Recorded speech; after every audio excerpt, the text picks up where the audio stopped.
Well, hi, everybody. Really glad that you're able to make time to come and do this Zoom kind of engagement. It's just really interesting because, you know, our office is so close to where Emory is. And so it's just nice to be able to actually connect with you all, even if it is through video and not on campus as we had hoped. But I wanted to just give you a little bit about who I am, and then actually ask you guys for what you talked about during the chat rooms. And we I just want to hear a little bit of when somebody asks this question, or somebody that you know, or even you yourself have asked this question, what are some of the thoughts that go through your mind? What are some of the questions that you have? And so we'll kind of ask for like the spokesperson from each group to kind of just share kind of where your group was on these things. And then I'll share with you some thoughts. And then we'll actually do some Q&A at the end, which is always my favorite part anyways. So we'll definitely try and get that in as well. Just a little bit about me. I have been with this ministry for almost 7 years, Ravi Zacharias, International Ministries. It's a wonderful place to be at. And I love that I get to spend so much of my time engaging with people who have a lot of tough questions surrounding Christianity. There really isn't a question for me that's off limits in the sense of, I'm not going to get offended if you say, well, I think this whole thing is a joke. I'm not quite as sensitive to be like, well, I think you guys have it wrong here. And it's really nice to be able to hear people honestly where they're at and help them process through this whole idea of Christianity. And that's what I do as a Christian apologist. I get to give reasons from logic and rationality and reasoning as to why I think Christianity is true. So what I'm not going to do is I'm not going to say, here's the Bible and just believe in this Bible and live your life after it. I'm going to actually try and back it up just give more foundation to why this Christianity thing is true. And so with that said, I know that we live in a world, all of us do, no matter what belief system you hold to, where people have all kinds of questions about why am I here? There's so many religions out there. There's so many gods out there. I don't know if I even like any of the gods. And so the joy of what I get to do is help people sort through a lot of that and talk about why I think Christianity answers those questions, why I think Christianity is true, why I think Christianity is right. So this topic that we're going to talk about today is pretty popular in regards to that. Christianity is looked at as intolerant. It's looked at as, oh, the Bible was written 2,000 years ago. Will you expect me to listen to that? And so we're going to kind of chat through some of those things today. So before we do that, who wants to be the first victim and talk about some of the things that you guys talked about in your group, what intolerance means, what outdated means, and what are some things that you guys came up with to answer those questions? And we'll give you each a minute and a half to answer those, to share with us how you did or what you said. So whoever wants to go first can just jump in.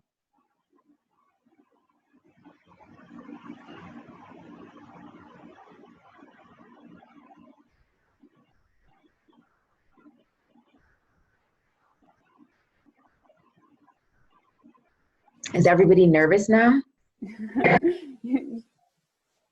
If you guys need to volunteer each other from your group, you can communicate through the chat feature. Otherwise, I will start calling on people. Starting with those that I personally know, so prepare yourselves. Hi, I'm Liddy. I can go. Yep. Thanks, Liddy. In my group, we talked a bit about how whether Christianity is like intolerant or outdated kind of depends on like who you're talking to, and it kind of depends on the person and the setting. And we also talked about like you also have to take things in the Bible like with their context, or sometimes metaphorically, and so that kind of allows Christianity or the Bible to change, not change, but it allows it to be fitted for every time period. Okay. Good. Thank you. I like it. Anybody else?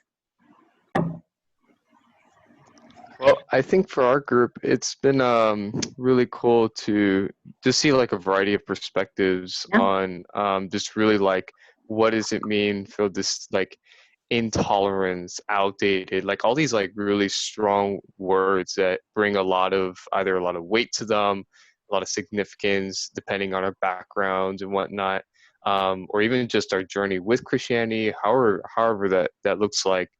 But I think what's really cool is that, like, for intolerance, it's like sort of this thing of like, yeah, like it depends on like sort of this thing of like either like not knowing so much about Christianity, of like maybe like saying, okay, well, I think I know a lot, or I don't think I know to like enough to like believe it, or maybe it's like on the outdated sort of part of it of like, well, some things apply, some things seem to don't apply just because, Sure. 20th century, 21st century and all that.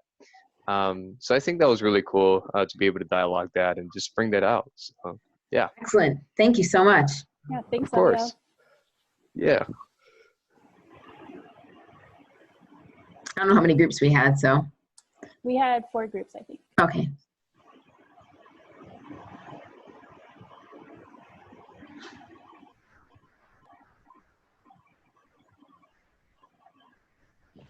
Hey, so kind of along the same lines of what Abiel said, we in our group we talked about like the definition of tolerance. Something that Rhett talked about was like it really depends what you mean by tolerance, because if tolerance means accepting everything and anything, then I mean technically none of us are tolerant. I think there's all things that we can all say that we don't approve of. I think that's just how life is and how life is set up. So we talked about that. It really depends on what you mean, because there are some parts of Christianity that, yes, are exclusive, and there's some truth that I think a lot of people maybe are uncomfortable about. But and then we talked about outdated, that we didn't, there's nothing new, that we don't think that the scriptures can ever be outdated. So things that we talked about in our group, in our small group. Excellent. Thank you. One more person.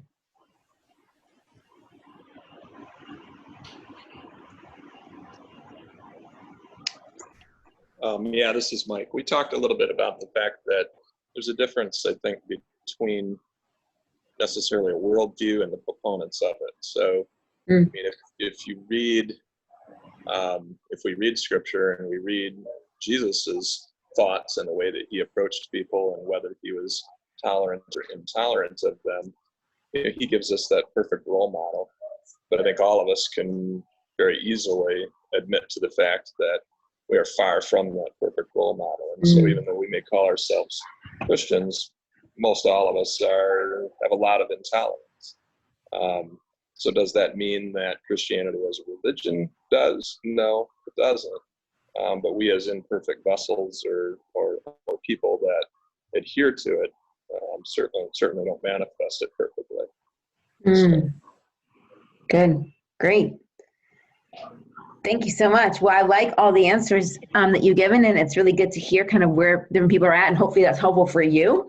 As you can see, there's a whole different range of ways that people respond to a topic like this. So I'm going to go ahead and get my PowerPoint going, because the technology, can you enable me to screen share? Sorry. Yes, I absolutely can. The technology in this Zoom thing is pretty incredible, I have to say, guys. All right, it should be working now. Let me know. Yep, I'm good to go. So I'll go ahead and pull this up, and then you guys can see that.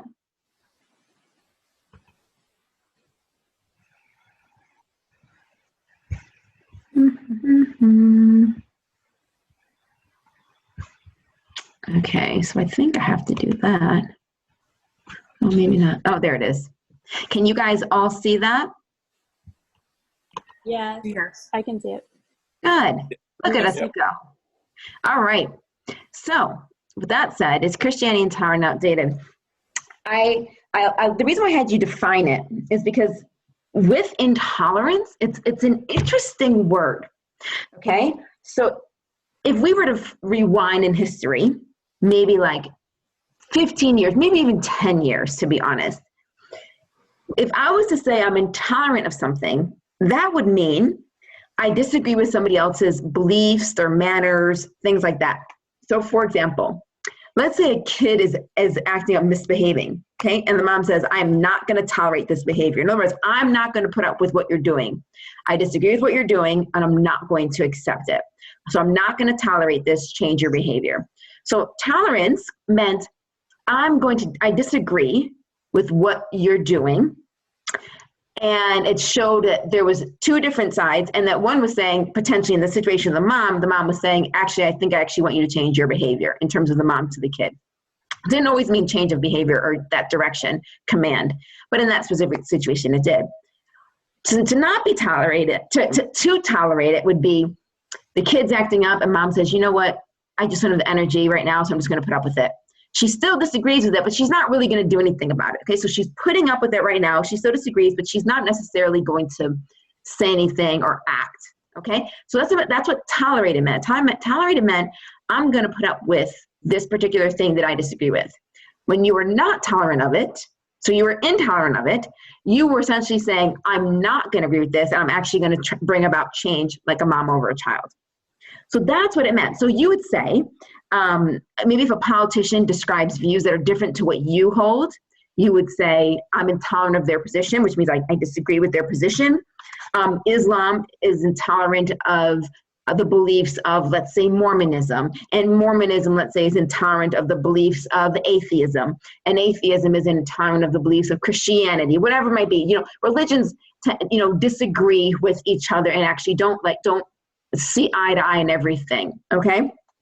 But that's kind of normal. That's kind of the way societies function. It's the way they've functioned for a while. It's not anything new. But what we as society do is we say, I disagree, but I find ways to get along with people I disagree with. That's always been the thing. We don't see eye to eye on everything, but we know how to agree. And that is the way that societies have functioned. We don't have to agree on everything in order to get along. If you're going to begin to have a friendship with somebody and you say, before you do anything, I want, first of all, to know what your favorite food is, what your favorite color is, what kind of clothes you like to wear, what your favorite movies are, and you go through this whole list of things. Since you're saying, unless we agree on all these things, we can't be friends, right? Nobody does that, right? We find certain commonalities that we have between people, and we bond on those things. Yeah, there's differences. I mean, I think of so many friends I have and all these differences we have, but we have other things in common that bind our relationship. So traditionally, that's kind of how tolerance and intolerance was viewed. But as we've done, it seems like we like to do a lot in our current culture is we like to redefine things and change things around a bit.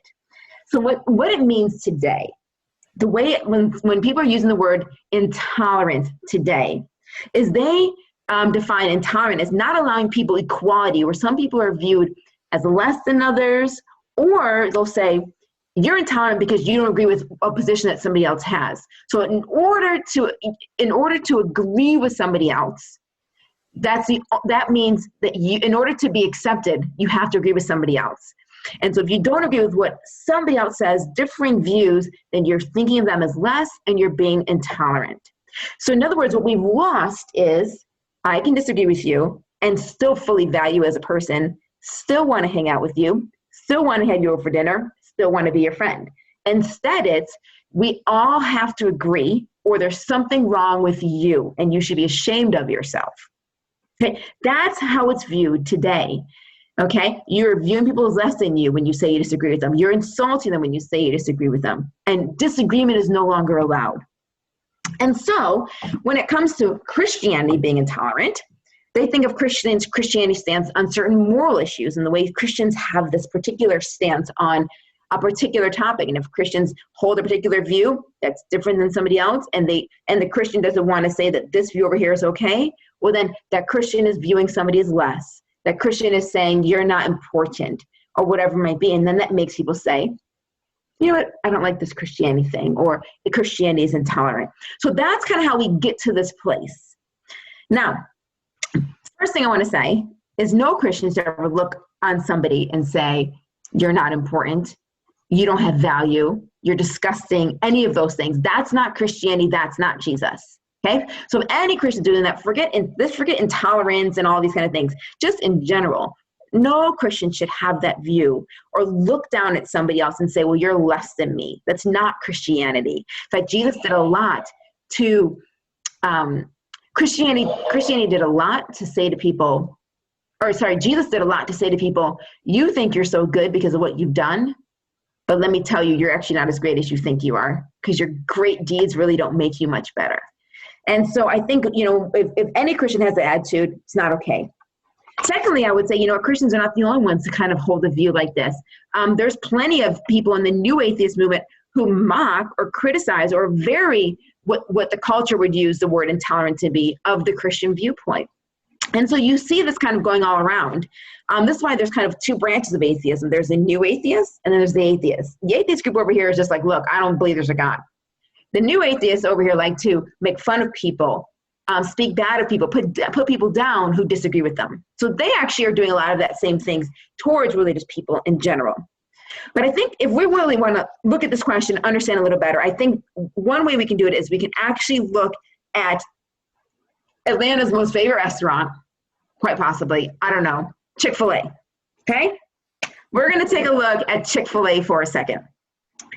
And, Chick-fil-A's been in the hot seat for a couple of years. People disagree with certain things that they do, certain stances that they do.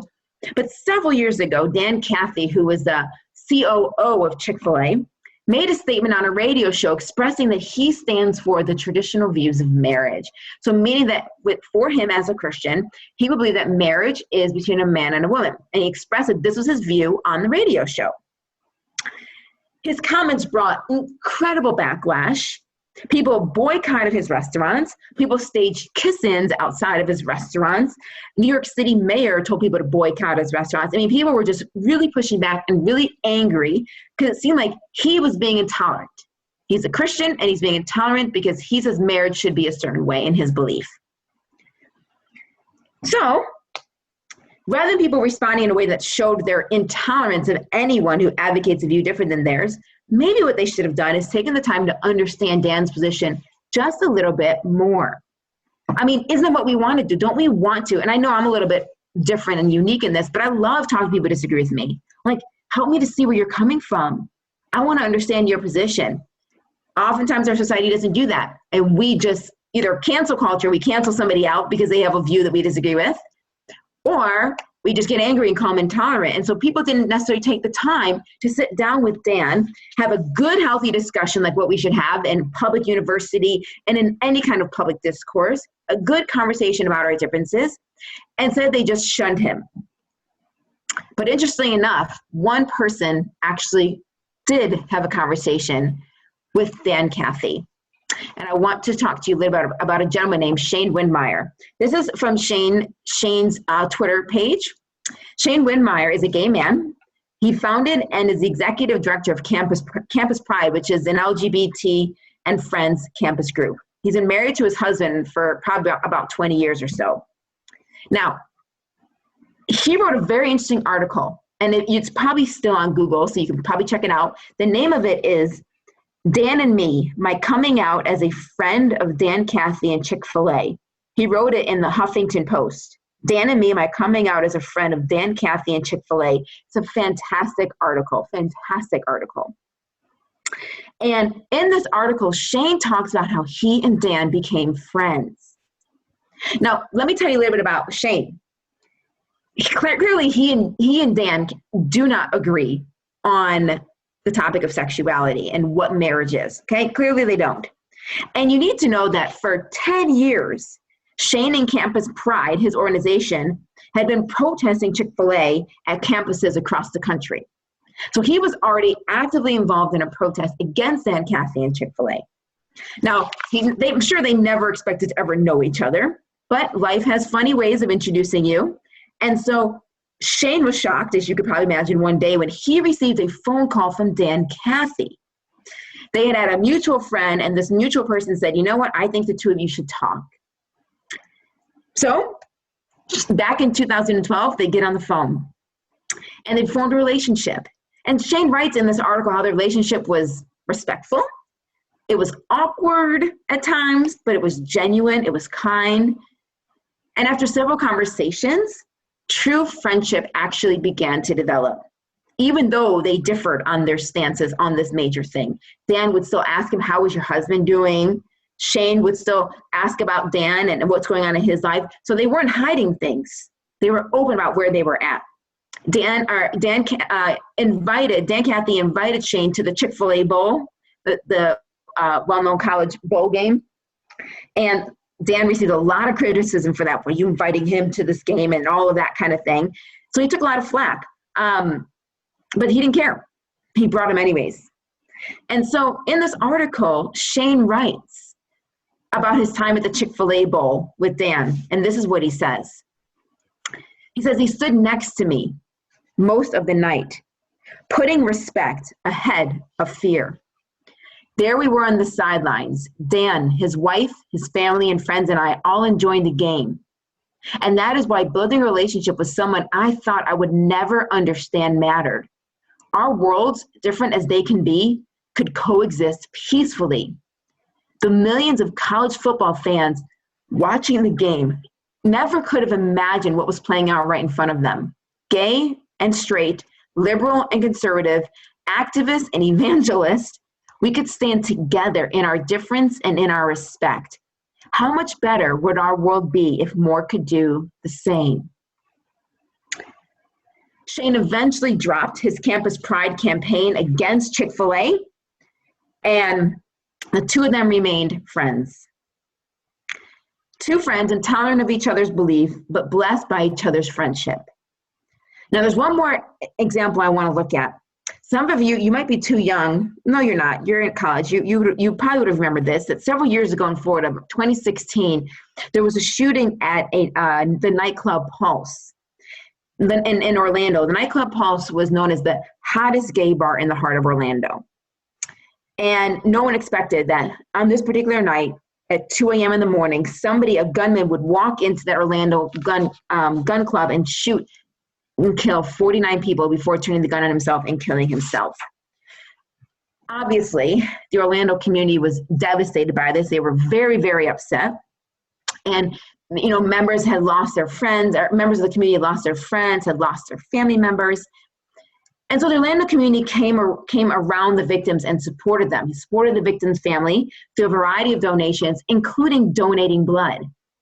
So later on that day, the shooting was 2 a.m. Sunday morning. That Sunday, you could see long lines of people who were standing in line outside waiting to get in to donate blood to the survivors of the shooting, people who still were alive but needed the blood transfusions. And so seeing the need, Chick-fil-A stepped in and did something that they've only done on special occasion in history. They opened up on a Sunday. What Chick-fil-A did in 1946, since they first started out, was make sure that their restaurant was closed on a Sunday so people could spend time with their family, could spend time in their place of worship, spend time with friends. So it's been their tradition to never be open on Sunday. And they have broken that rule only a few times in history. But that Sunday, the La Vista branch opened up just so workers could come in and cook for those that were standing in line donating blood, and also to feed the local law enforcement who were serving the community, just to cook and hand out this food for free. So why did this intolerant and hateful group respond this way? This intolerant and hateful Chick-fil-A respond this way? Because the corporate purpose of Chick-fil-A is, and I quote, to glorify God by being a faithful steward of all that is entrusted us and to have a positive influence on all who come into contact with Chick-fil-A. In other words, they did what they believed Jesus would have done for anybody who had suffered a loss, gay, straight, purple, orange, green, blue, it didn't matter, country, nationality, none of that mattered. Somebody who had suffered loss and death to be able to open up and feed them. But Chick-fil-A was not the only Christian group to respond to this, to respond to these particular shootings. Discovery Church, only a few blocks away from Pulse, established a fund, and they called it Heal Orlando. And this fund was set up to take care of any needs that arise for families and friends in response to the Orlando shooting. They offered free funerals, free burials, and free flowers, which is a big deal because they offered a place, they opened up the churches for people to hold the funerals in, offered to help them with burials and arrangements, and flowers. So you have the churches that also open up their doors to help out those that had been hurting. So are Christians intolerant? Well, are there? Of course there's Christians who just oftentimes do a lot of really nasty things. But I think what you also see is Christians who say, look, I disagree with a particular stance, but boy, do I value you as a person. Nobody should have to be forced to agree with everybody's position in order for them to have a conversation, in order for them to be able to be loving. But how about we let Shane answer this question on whether or not Christians are intolerant? And I want to read to you a quote from this particular article that he wrote for the Huffington Post. Shane Windmeyer says, "It's not often that people with deeply held and completely opposing viewpoints actually risk sitting down and listening to one another. We see this failure to listen and learn in our government, in our communities, and in our own families. Dan, Kathy, and I would, together, try to do better than each of us had experienced before. I am proud to say that I am intolerant of the views of Boko Haram. The idea of kidnapping 200 Chibok girls and selling them into sex slavery and forced marriages is not something that I want to be tolerant of. I'm intolerant of the views of terrorists. But I think that we can still say that Christianity, like any other belief system and any other view, has ideas, concepts, and morality that it agrees with and disagrees with, whether it's terrorism, whether it's another religious belief, whether it's the fact that somebody thinks it's okay to lie or somebody thinks it's okay to gossip. Regardless, I think Christians, like everybody else, has things that they disagree with. But if you define intolerance as not treating all people with dignity and respect, then that's something that Christians should never be guilty of. And I think Dan, Kathy, and Shane Windmeyer show us how two people on different sides don't have to agree to become friends and to treat each other well. So what about this idea of outdated? Is Christianity outdated?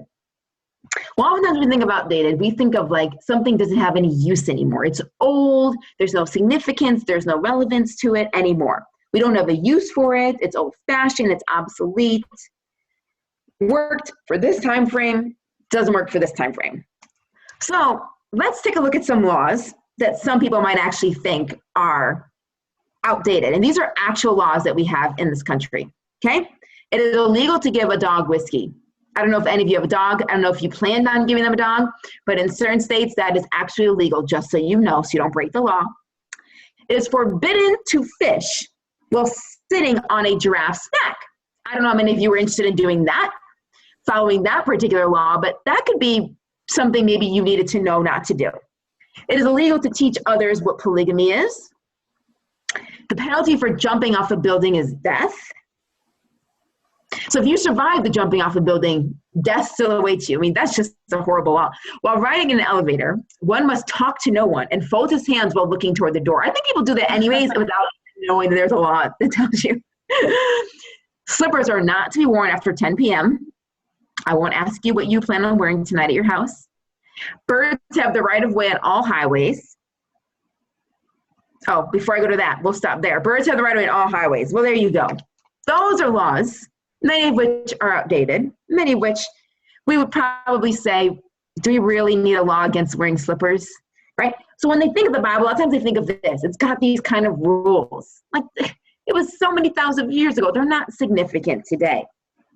The knowledge is invaluable. The morality is invaluable. The explanation for the meaning of life isn't significant. But I don't see that. I actually see that the moral laws that Christianity talks about actually do apply today still. And in fact, if morality truly does come from God, well, then how can they be outdated for today? Is God out of touch with the times? Does God's morality change? And if it does, then we have either even bigger questions than whether or not Christianity is outdated. If his morality can be okay this year, but it can say something is okay this year, but then next year God could say something else is okay. That's where we could have some issues. I think people still hunger for meaning. I think people still hunger for knowledge, all areas that Christianity can be helpful. So if Christianity was outdated, it was no longer relevant, I think people would reject the Christian concept that there's a meaning to life. But I think people actually constantly are working so hard to find the meaning to life. There's a gentleman named David Foster Wallace. I find David Foster Wallace to be very helpful. He's passed away now. Sadly, I'm going to read you part of his speech that he gave at a college. And not long after giving the speech, he took his own life. But he was a university professor, an American novelist, short story writer, essayist, professor of English and creative writing. There were some rumors of some inappropriate relationships with his students. He probably adhered to maybe more of an Eastern religious kind of thing, but not necessarily super religious kind of guy. But he was asked to speak in 2005 at Kenyon College. And he was the commencement speaker. And his talk was called, "This is Water." Now, if you think back to maybe your high school speech, a lot of these commencement speeches at graduations are like, go conquer the world. You're going to be the best person you can be. The world is, out there for you to just achieve all your dreams and goals and all these kind of things, right? That's not what he did. David Foster Wallace is a little more of a realist. And he's like, look, life has gone this way, a certain way for most of your life. But though, now you're going to have the opportunity to change and respond to your circumstances. So in other words, you go to work one day, it's raining really hard. You come home, you're tired, it was a bad day at work, you're not leaving till 6 or 7. On your way home in the rain, you realize I don't have anything to eat for dinner. You stop at the grocery store, the line is super long, you're super annoyed. How are you going to respond in life? We have the choice, we have the ability to choose how we want to deal with the situations in life that now face us. But one of those areas that he says we have the ability to choose is when it comes to worship. So I want to read you what he said, part of what he said in his commencement speech at Kenyon College in 2005. He says, here's something else that's true. In the day-to-day trenches of adult life, there is actually no such thing as atheism. There's no such thing as not worshiping. Everybody worships. The only choice we get is what to worship. And an outstanding reason for choosing some sort of God or spiritual type thing to worship, be it JC, Jesus Christ, or Allah, be it Yahweh or the wicked mother goddess or the Four Noble Truths or some infrangible set of ethical principles, is that pretty much anything else you worship will eat you alive. If you worship money and things, if they are where you tap real meaning in life, then you'll never have enough. Never feel you have enough. It's the truth. Worship your own body and beauty and sexual allure, and you will always feel ugly. And when time and age start showing, you will die a million deaths before they finally plant you. On one level, we all know this stuff already. It's been codified as myths, proverbs, cliches, bromides, epigrams, parables, the skeleton of every great story. The trick is keeping the truth up front in daily consciousness. Worship power. You'll feel weak and afraid.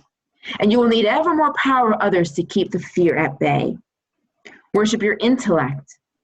Being seen as smart, you will end up feeling stupid or fraud, always on the verge of being found out. Look, the insidious thing about these forms of worship is not that they're evil or sinful. It is that they are unconscious. They are default settings. They're the kind of worship you just gradually slip into, day after day, getting more and more selective about what you see and how you measure value, without ever being fully aware that that's what you're doing. And the world will not discourage you from operating on your default settings, because the world of men and money and power hums along quite nicely in the fuel of fear and contempt and frustration and craving and the worship of self.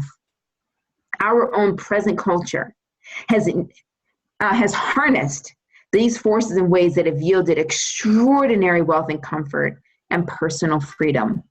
The freedom to be lords of our only tiny skull-sized kingdoms, alone at the center of all creation. So if Christianity is outdated, why are people still looking for something to worship? Be it power, be it intellect, be it money and things, be it body. Why are people still looking for meaning? Wanting to know that there's a reason why they study for their test. Like it actually does matter that they get a grade. That's good. It actually does matter that they get a job. Scientists tell us that the world is expanding. And eventually it's going to expand, or I should say the universe is expanding. And eventually it's going to expand so far that everything is going to collapse and be done. Well, then does it really matter if you finally cure for cancer? Because we're all going to die anyways. Does it really matter that you worked so hard at your job for 50 years when we're all just going to die anyways? But yet we need that. We need to have a sense of meaning. We need to know that what we do matters. That when we get up in the morning at 5 a.m. and it's cold outside or it's raining outside, that we feel like I can do this because it matters, that what I'm doing today, it counts for something. We are always looking for something to worship. I think there's millions of gods out there for worship. I don't think the question is whether or not we worship a God. The question is always, which God is yours? And I think that's what David Foster Wallace helps us realize. Which God is yours? Even though this is not a Christian man. This is not a man who believes that Jesus Christ lived, died, and rose from the dead. But he's also a man who's not a fool. And he says we all worship something. Atheism doesn't actually exist. So people say to me that Christianity is outdated. And I see a world where people are constantly looking to worship, to connect with something they see as great. For meaning, when people are constantly looking and thinking, is this right or is this right? Is this wrong or is this wrong? People are still looking for a moral code. And I do wonder then what makes Christianity outdated if it has answers to the very questions that people are still asking in 2020. So I want to stop there because I want to give you guys time to ask questions. I've said a bunch of things, and I know that there's so much more I could say. This is the shorter version of everything that I would want to say to you. But I know that there might be some questions that you have in response to anything I said. And it could even be questions that aren't pertaining specifically to this topic, but that you have as well. So I want to give you that opportunity now to ask me some questions, and then I will turn it over to Melody. All right, thanks so much, Alycia. Do you want your PowerPoint to still be up, or would you like us to? I can undo the share screen. Okay, great. So as everyone is thinking about their questions, I want to give just one quick announcement for those who have to leave right now, and then we'll do Q&A after that. I just want to let you know that our next topic in this mini series will be hosted at 7:30 p.m. Eastern on Thursday, April 23rd. Alycia's colleague, Sean Hart, speaking to us on whether there's evidence for Jesus's resurrection. So with that, I would like to let you know that there are a couple ways that you can ask questions. You could either unmute your mic and ask a question, or you could type it into the group chat. But yeah, and with that, I will leave it to you and to Alycia. Great. And no need to be I have a question. Oh, good. Look at you go. Go right ahead. Yeah, so in regards to the example about Sean, I believe that was his name, and like I just have a question on how would you approach that specific situation. Say you have someone, like say you disagree with someone's like sexuality, or you disagree with their viewpoint of marriage, but their view of sexuality is tied like to their personhood. So like you just disagreeing with their, Sure. they're like, I don't know, bisexual. So you disagreeing with their bisexuality is not only saying, oh, I disagree with, I think that this toy is brown and not black. You're saying that you disagree with their personhood, with who they person. So there's a big difference to that. So then how would you respond to that? That's a great, was it Lydia? Yeah, it's Liddy. Liddy? Great. Thanks, Liddy. That's a great question. Thank you for asking that. So I think one of the things that I would do is I'm okay to tell people, I understand that for you, you see these things as one. Your identity and your sexuality is one. But from the Christian perspective, we see them as two separate things. So we see who you are as never dependent on your ability to do things, on your ability to think certain things, on your ability to say certain things. Your identity is separate from your actions, your feelings, your thoughts, etc. And part of the benefit of that, so your identity is you are a human being created in the image of God. You have value and worth, so much so that God finds you beautiful and that God loves you. Okay? So I would say that is your identity. And the reason why it's important within Christianity for that to be separate from anything, not just sexuality, but for that to be separate from anything else, is because when we say our identity is wrapped up in our intellect or our sexual orientation or any of these things, then we run into pretty serious problems when we meet somebody with, let's say, Down syndrome, or we meet somebody with a serious intellectual disability, or meet somebody with a serious physical disability. Somebody who can't think or process in the same way as somebody else. Because now we can therefore say, if your identity is based off of those, your actions or your thoughts or your feelings or any of those things, and you don't have a certain level of those, we can now say those with Down syndrome, those with intellectual disabilities, physical disabilities are less human than somebody else. So Christianity is an equalizer.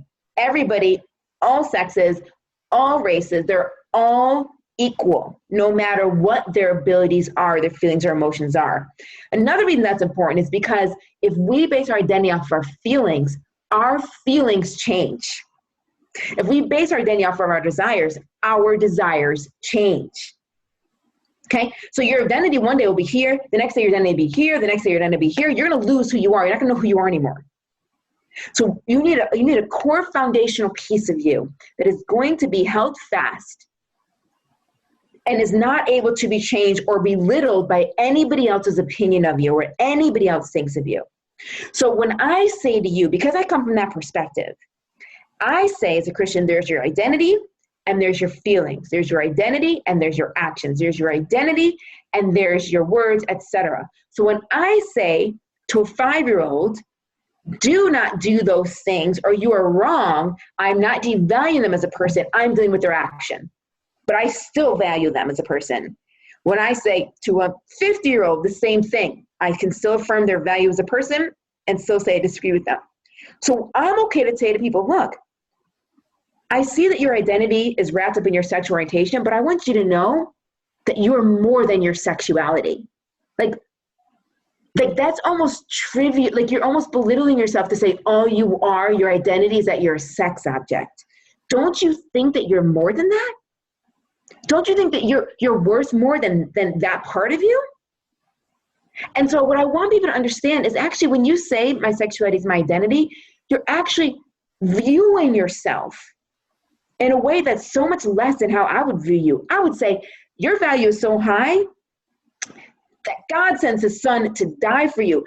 Forget this sexual identity. Your identity's up here, that you're that valuable and that beautiful. And so I think I begin to help people to pull those two apart, that we don't want to combine the two because it actually lowers the standard for in which people are going to value or judge you by saying you're just your sexuality. And so I kind of start from there. And I say, so then just to be clear, as a Christian, I can say, you are on the same level as me, my friend. You are just as valuable. Neither one of us is better. Neither one of us is more special. But I do disagree with this thing over here that you do. But that doesn't mean I disagree with you. This cannot change. My view of this cannot change. My perspective on this cannot change, regardless of what you say or do over here. So I try and pull those apart and help people to understand and see from the Christian perspective why it's actually much better to not define ourselves based on our sexuality, because then why stop there? Okay? So if you want to say your identity is based on your sexuality, somebody else is going to say, well, my identity is based off the fact that I'm a great athlete. But what happens when you're not a great athlete anymore? Who are you now?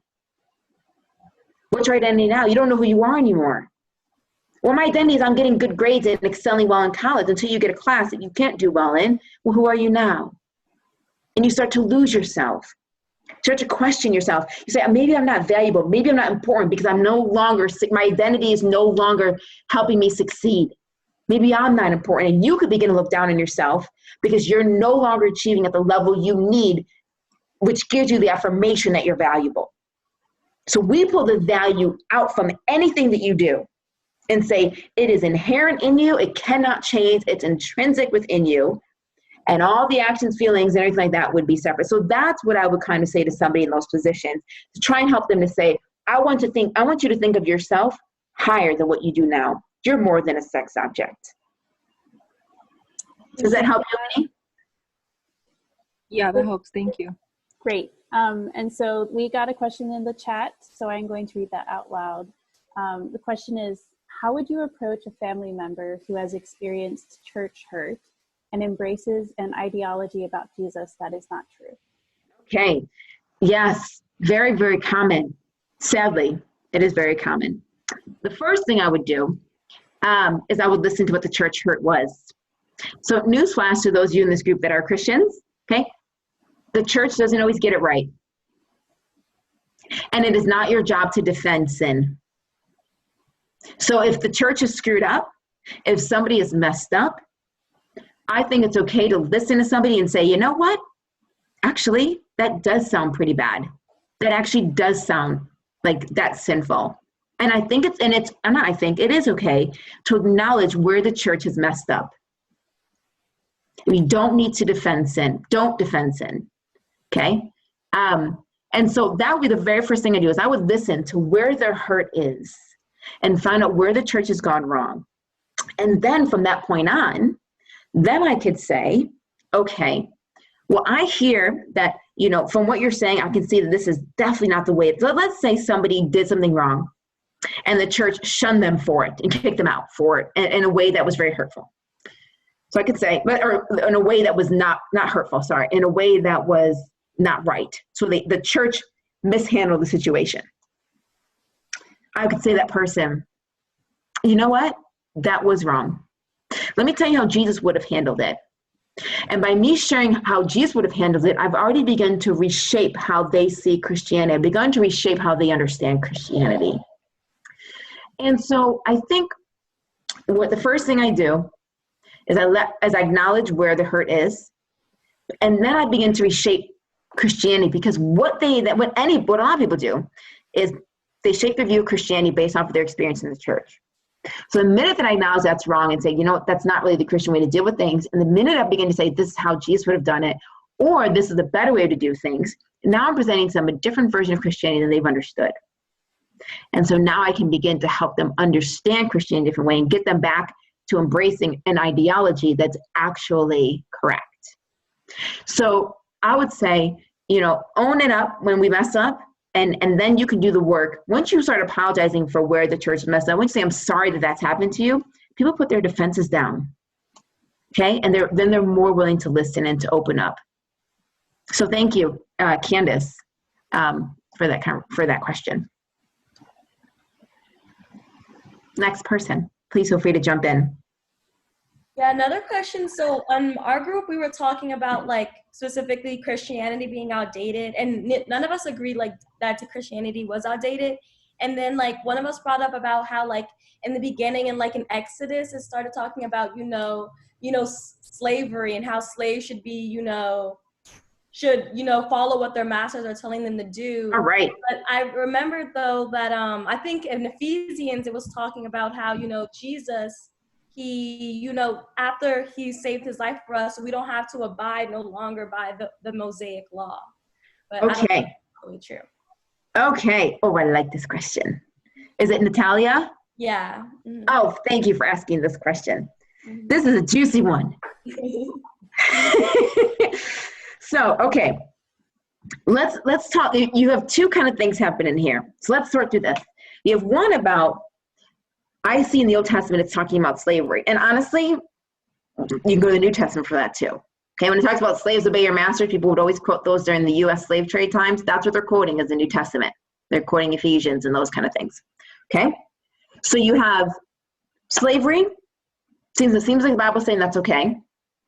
So to me, it seems like the Bible would be outdated on that.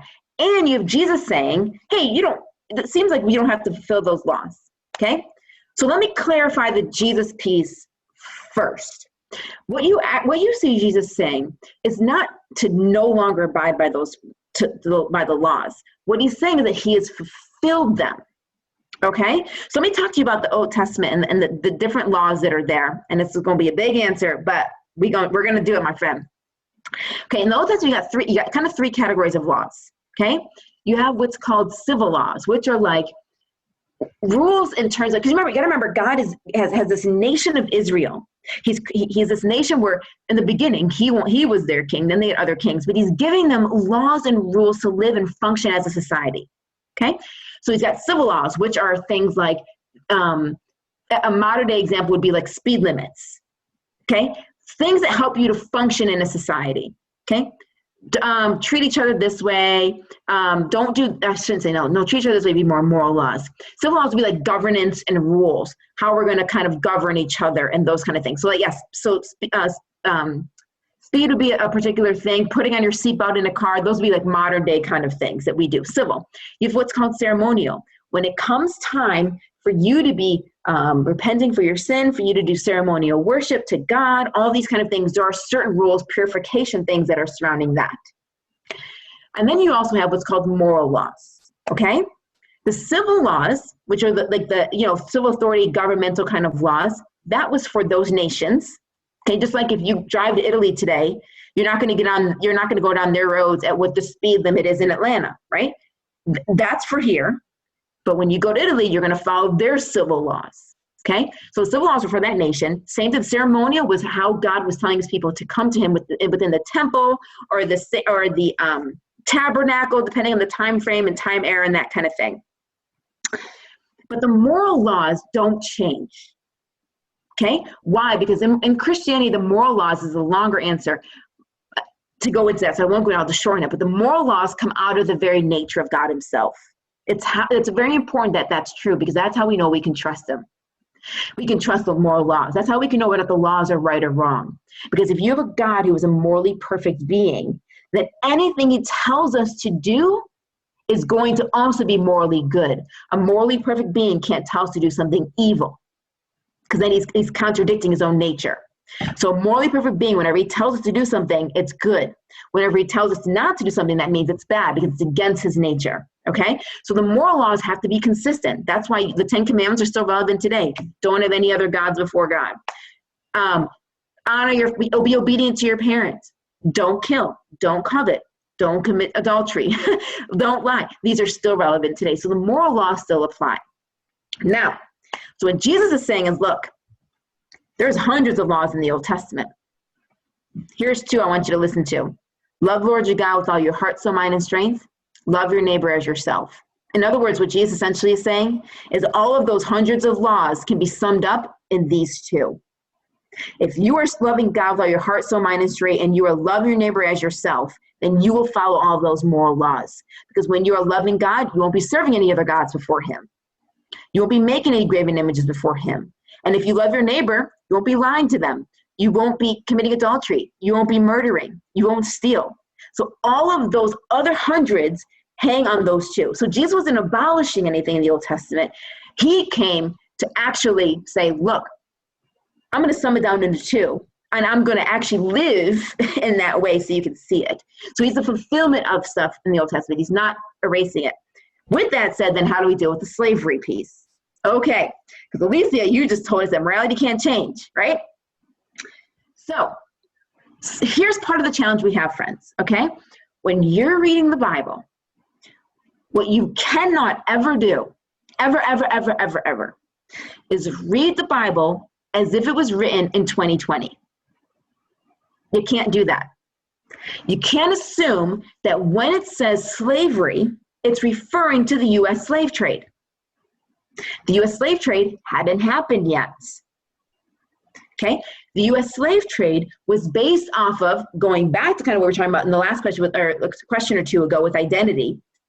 It was saying that certain people are not as valuable as other people. And because they're not as valuable as other people, we can subject them, we can abuse them, and use them for our own good. This is why we do not want identity wrapped up in anything else other than the fact that you are a human who is created in the image of God. Because the minute you start making identity about race, about sexuality, about anything else, you now give somebody else the ability to have control over you. Okay? So so what people did is they said, look, these people are not equal to us because of their particular race. We will subject them. We will rip them apart, rip apart families. We will beat them. We will treat them inhumanely.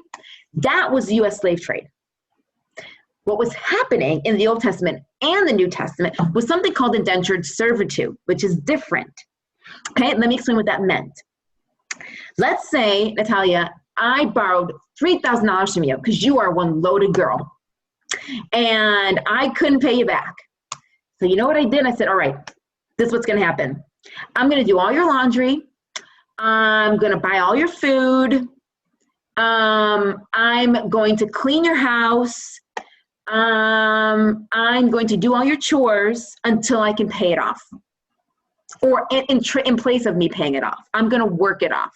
So in other words, people were owed something and the person couldn't pay, so they worked for it.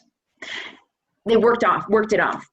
When somebody was in that situation, indentured servitude, where they had to work off what they owed somebody, the person who was owed the money was required to give them food, clothing, and shelter.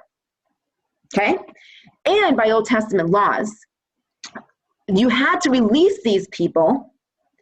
No, even if they hadn't paid it off, they had to be released in the year of Jubilee, which is the 7th year. So you couldn't even go on and be a slave for, 30 years. They had to be released. Their debt had to be forgiven. Okay? And there was rules about how you treat them. If you cause this harm, if somebody is free and you force them into slavery, you're in trouble. If you hurt them, if you harm them in any way, it's coming back to you. There were certain laws and parameters that were surrounding that. That is not the U.S. slave trade. That's very different. Okay?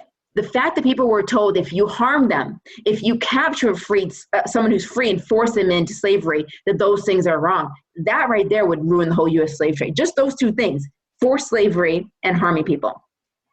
Okay?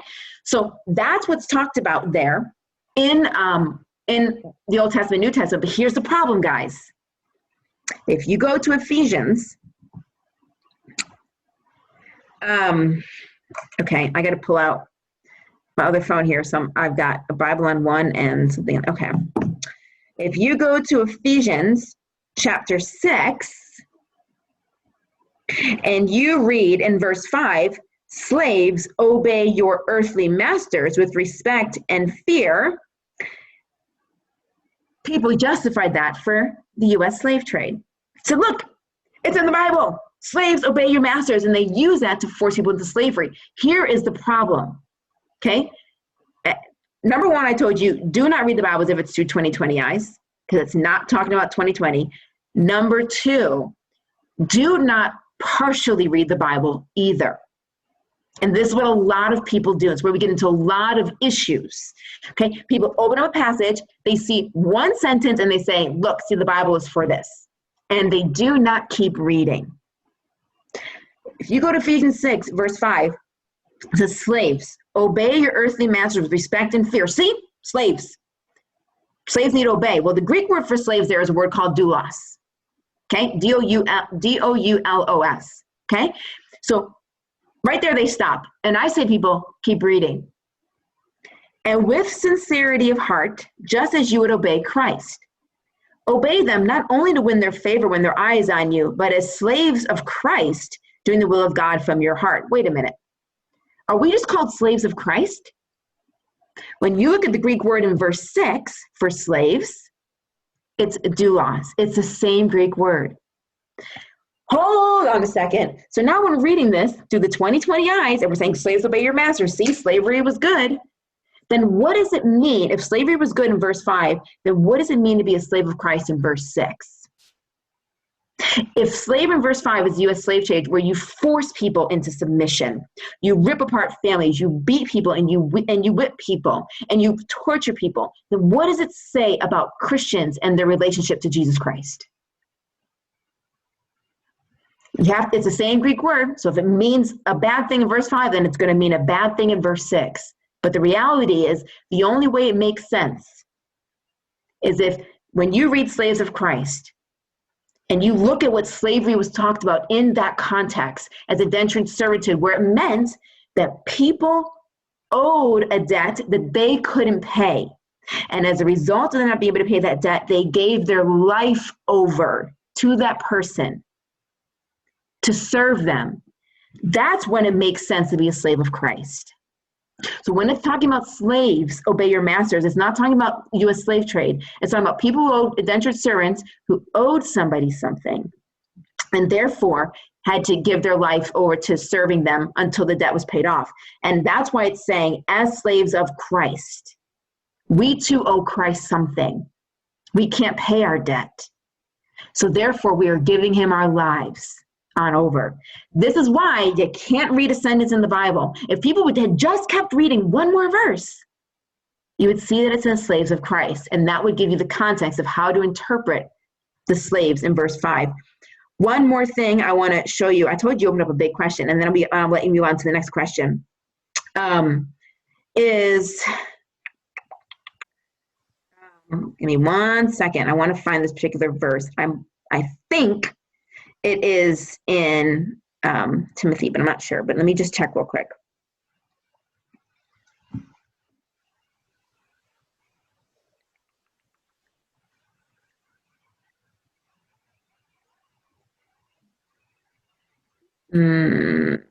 Okay, I think it is first.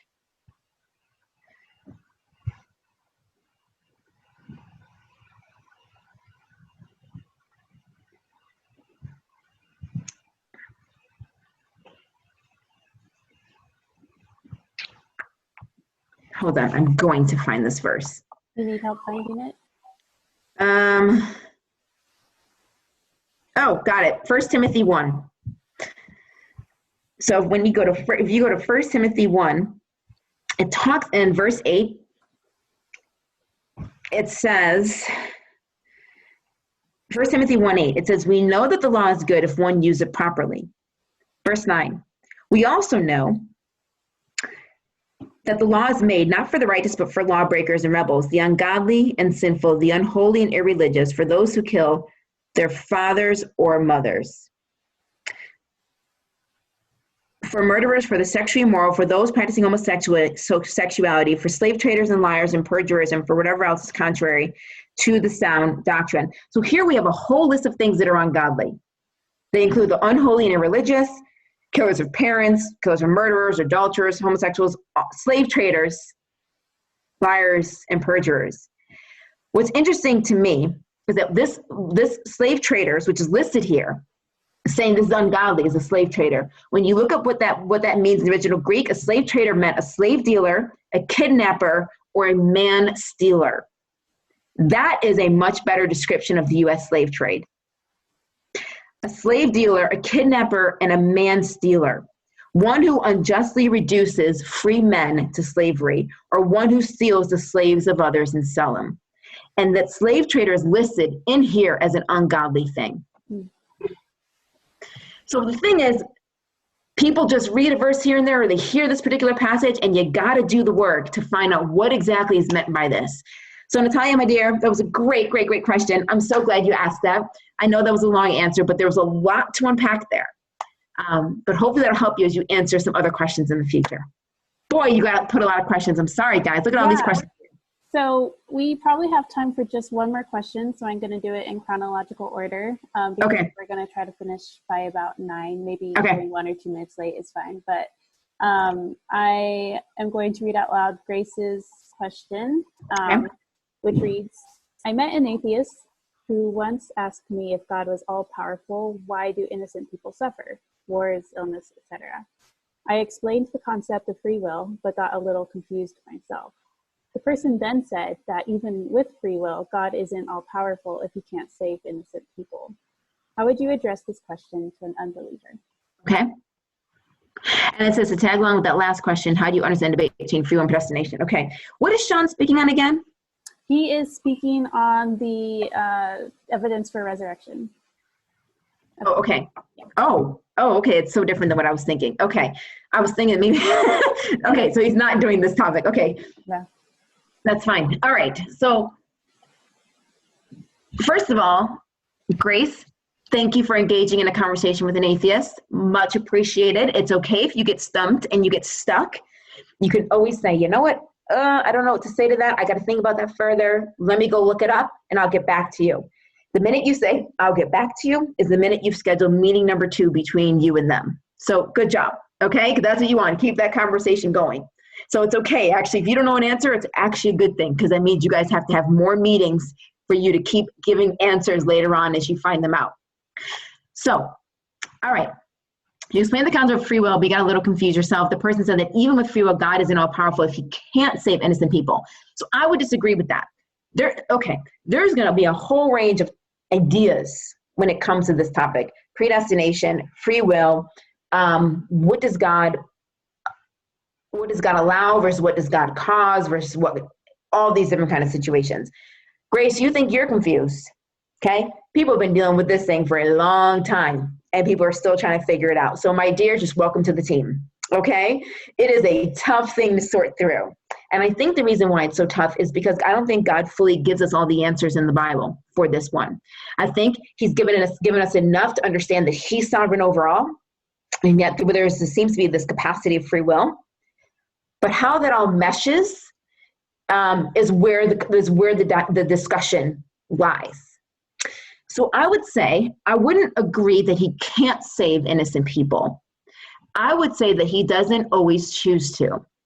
Remember, guys, we only see the things that God allows. What we don't see is innocent people that he did save because they never get hurt. So we actually have no idea how many people he's actually saved from suffering, because we only see the ones that do, the ones that he allows. So I think he very well is saving innocent people from hurting. But I also want to say, Christianity, so there's this time, and I think it's Luke, where this tower of what's called Siloam falls on a group of people and kills them. And Jesus is asked, who among these guys sinned that this happened? Like, who sinned that led to this happening? And Jesus is like, what do you mean? Why are you assuming that somebody had to sin for this to happen? In other words, the idea that good things should only happen to innocent, nice, good people isn't really a Christian view. The Bible says the rain falls on the just and the unjust. This idea that everybody gets the blessing. Everybody gets the good thing. The rain in the Middle East is a good thing, right? Rain here, maybe not so much, but in the Middle East, you want rain. Rain is a good thing. It falls on the good and the non-good, the just and the unjust. So in other words, good things happen to both. Bad things happen to both. So there really isn't a correlation between innocence and all good things are going to happen to you. Okay, and we struggle with that because we think of life in terms of what's fair. You're a good person, this shouldn't happen to you. That's really not the way the world functions. Look at Jesus' disciples, his followers, who actually suffered horrible deaths. Most of them, 10 of the 12, suffered horrible deaths for their belief in Jesus Christ. Okay, Christians were persecuted for their first 100 years, or over the first 100 years, because of their belief in who Jesus was. So they're doing good things, but they're still being persecuted. Okay, so innocent people facing persecution is actually what is to be expected in this world. And you can see that when you read in the Psalms, right? The psalmist will talk about how, oh, look at all these people that do these horrible things and life goes so great for them. So you have these evil people where all this good stuff happened, and you got the good people where all the bad things happen. He wrestled with it then too. Christianity's not outdated. He wrestled with the same questions. So I would say that I would first challenge that whole idea. Jesus himself said, in this world you have great tribulation, that be of good cheer, for I've overcome the world. Jesus himself said that this world's going to be full of just horrible things. So that is the expectation. So I would say the free will and predestination thing is a much larger thing that, to be honest, I actually tell people and encourage people to spend the time looking through it themselves. And this is why. I can give you an answer on it. I can give you my stance, but it's just that. It's my stance. And then you're going to go meet another person, and they're going to give you their stance, and it's going to be maybe different. Maybe it'll be the same, but that'll be their stance. You can talk to 10 different people, and they could have 10 different views. And so you haven't gotten any closer to sorting through it yourself. The only way to sort through this topic is if you sit down and wrestle with passages, look at the different ideas between what God knows. Because some of this has to do with people perceiving what God knows and what God doesn't know. So some people say God doesn't know the future. Therefore, when evil things happen, God's not responsible. Some people say, how can God not know the future? Time exists in different ways. Of course he knows the future. He just allows the evil things. So there's a whole range of things for what God knows, what God chooses to intervene in, what is the point of prayer and all of these things. It's a much larger thing. And so so for the unbeliever, I wouldn't need to necessarily get into all of that. What I would basically tell them is the promise has never been that things on this earth will go well. Jesus was innocent. Jesus lived a good life, and he still ended up on a cross. Innocent good people get hurt. The promise is never that this life won't be filled with suffering. The promise is that the future life with God will be a world where there's no more pain and tears and suffering. But it's never been promised that God would remove that from this world. And so I would let them know that. And I would secondly say the Christian answer isn't about fixing the suffering. The Christian answer is about God saying, I will go through the suffering with you because I too am a God who has scars and who's been beaten and who's been mocked and has been hurt. And so I understand what it's like to suffer. That's the Christian mindset when it comes to these things. So Grace, hopefully that gives you a little bit of guidance. I know there's so much more to say there, but I know our time is short. Hopefully that gives you a little bit of guidance. But it's a big, big topic. Once you get into free will and predestination, it is a whole nother thing. So have fun with that journey. Thank you so much, Alycia. Can you say a quick prayer for us to close? Sure. Well, God, we just thank you for this time that we get together to just kind of learn more about you and understand more about you. Just grateful for the way that you teach us and you help us to just to be able to just think through these ideas and to find answers. And even if we don't fully get the answers, Lord, thank you, Lord, that we can know that as we celebrate this past weekend, that your life and your death and your resurrection is where our faith and our foundation lie. And so we're grateful to you for just the way that we can have confidence in who you are. I ask that you continue to help people to seek you, to learn more about you, even in this time of isolation, that we would find you near. And we would find great joy in knowing that you are our Lord and our Savior. Amen. Amen. Thank you so much. And I'm going to stop the recording right now.